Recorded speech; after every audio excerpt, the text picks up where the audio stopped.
Okay, hello students, welcome to our YouTube channel. So today we are going to start a topic that is linear equation in one variable. तो चलिए यहाँ पर देखते हैं. सबसे पहले हमारे पास क्या होगा कि हम एक सिस्टमेटिक मेथड यूज करेंगे जिसमें हमें इनको सॉल्व करना होगा. ओके, तो linear equation क्या होता है?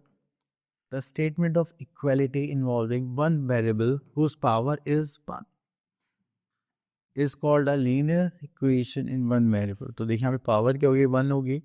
ठीक है, और यहाँ पे हम क्या देखेंगे, इक्वालिटी, जिसमें हम एक क्या देखने के लिए मिलेगा, एक कांस्टेंट एंड वैल्यू. तो देखिए यहाँ पे सबसे पहले एक मेथड दे रखा है, हिट एंड ट्रायल मेथड, कि आप उसमें वैल्यू चूज करें तब तक हमारा आंसर इक्वल टू में नहीं आ जाता. चलिए इसी के साथ आगे हम practice pause 10.1 just like 4 added to x.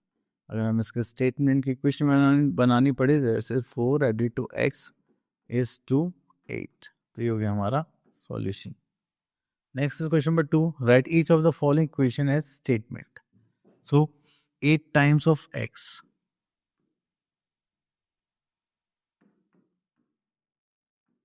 equals to, our answer is 48. Next is verify the situation. तो चलिए यहाँ से क्वेश्चन ले लेते हैं. ए पार्ट,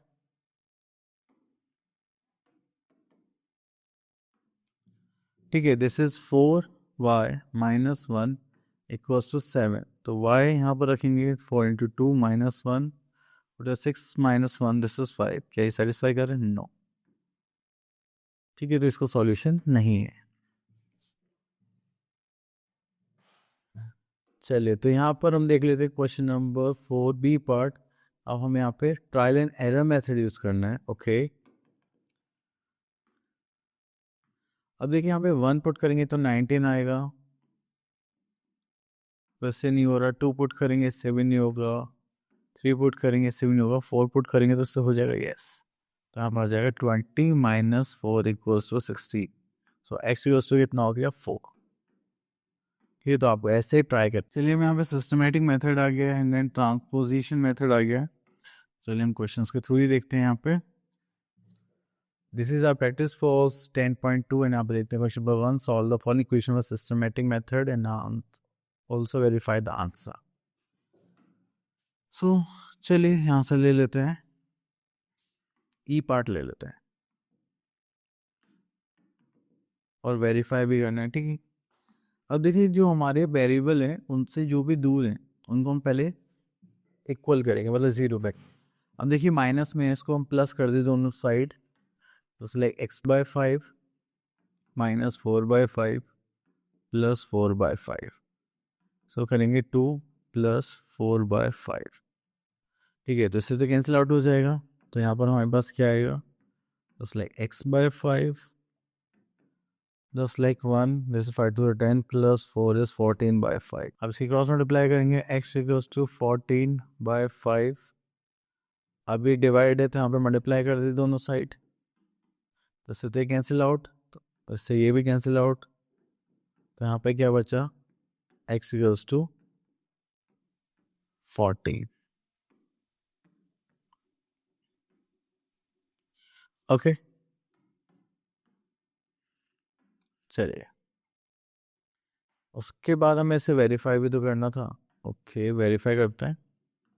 वेरीफाई कैसे करेंगे, that is x minus 14/5 equals to 2. Sorry, यहाँ पर तो 4 था.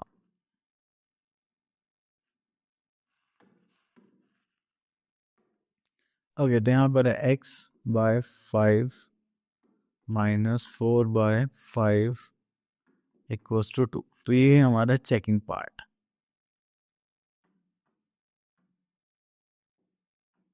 ठीक है, तो अब x की वैल्यू कितनी आ गई थी, 14/5 माइनस 4/5. हम राइट हैंड साइड सॉल्व कर रहे हैं, तो यहाँ पर डिनोमिनेटर कॉमन लेंगे, दिस इज 5, 14 माइनस 4 इज 10, इससे करेंगे दिस इज 2. तो राइट हैंड साइड इक्वल आ रहा है, इसका मतलब हमारा आंसर सही है. ओके, तो हमारी हो गई चेकिंग कंप्लीट. उसके बाद चलते हैं applications of simple equations to practical problem. अब देखिए वर्ड प्रॉब्लम टाइप क्वेश्चंस हैं, ठीक है। तो चलिए यहाँ से हम एक क्वेश्चन लेते हैं। दिस वन यहाँ पर आता है, that is the age of Rani's father is 7 years more than 3 times her age. If her father is 52 years old, what is the Rani's age? तो यहाँ पे लिख लेते हैं age of father is 52 years. Okay. And Rani's father is 7 years more than 3 times of her age. Age of Rani be X years. And यहाँ पे according to question हमसे क्या बोला गया है, रानी जो फादर हैं वो कितने 7 times, 7 ज़्यादा हैं and 3 times of her age. उनकी एज कितनी है 52। तो हमें बताना है रानी की एज कितनी होगी। ओके तो चलिए जैसे सॉल्व करते हैं, प्लस उधर जाएगा तो क्या हो जाएगा minus, that is 52 minus 7, we are having 45, here we are having 3x, so इसको डिवाइड करेंगे तो दिस इज 15। तो रानी की एज कितनी होगी 15 years, ठीक है। इस टाइप से जब भी हमसे कुछ घुमा फिरा क्वेश्चन पूछे जाते हैं तब हम इसको यूज़ कर सकते हैं। ओके सो आई होप आपके टॉपिक्स क्लियर हो गया होगा। मिलते हैं नेक्स्ट वीडियो में, till then all the best.